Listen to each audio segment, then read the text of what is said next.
For this module, the task is to create a vision of year 2075, incorporating our own idea and then bring that vision to life using Houdini and compositing in Nuke.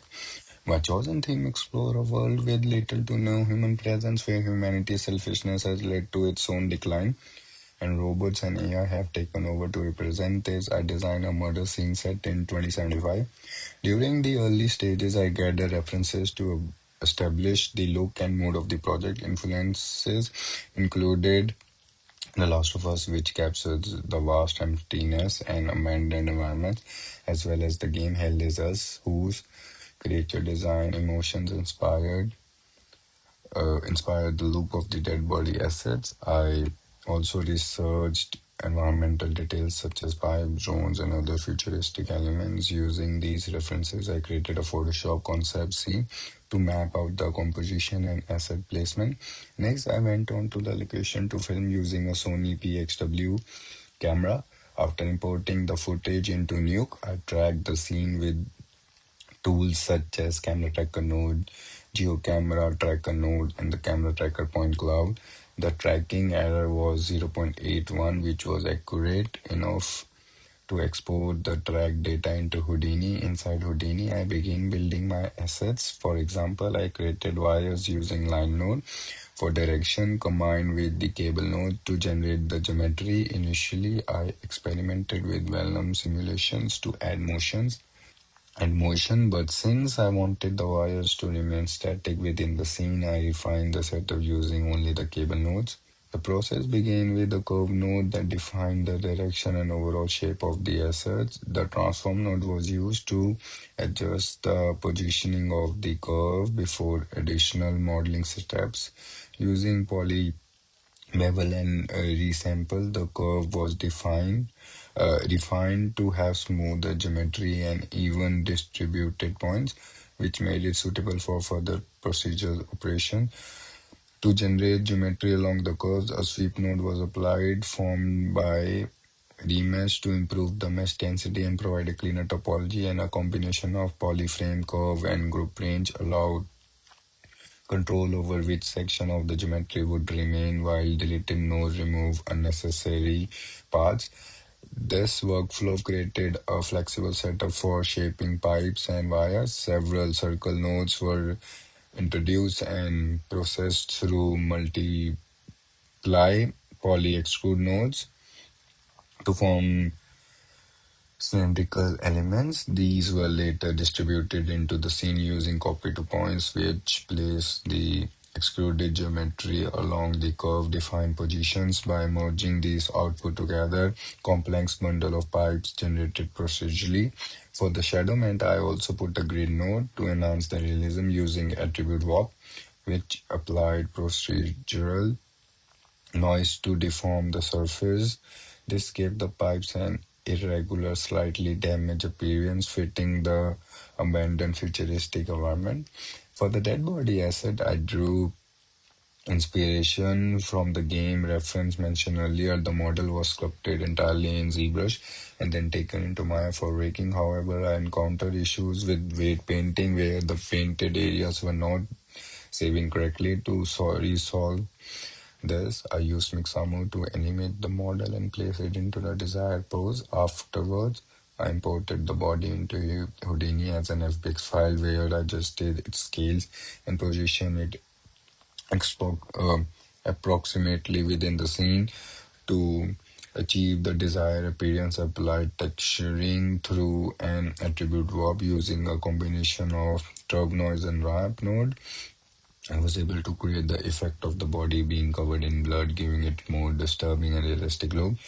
The scanner process began by importing the dead body geometry with an object merge node, and the model was cleaned using attribute delete and smoothened with subdivide, while normals were calculated for scattering and mask by feature isolated specific regions, and unwanted paths were removed with delete and attribute delete.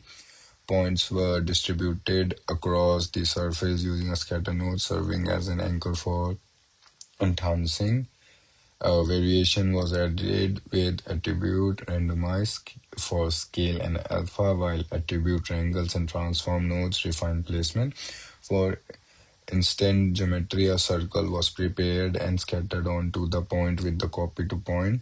These were combined with merge and add nodes, while group and delete control isolated areas in a resample node. Refine the curves for each loop with attribute warp applied. Alpha RAM for organic fading. Final detailing used attribute triangles and curves to animate the shape. A sweep node generated geometry along the curves, and all outputs were consolidated into a single out node.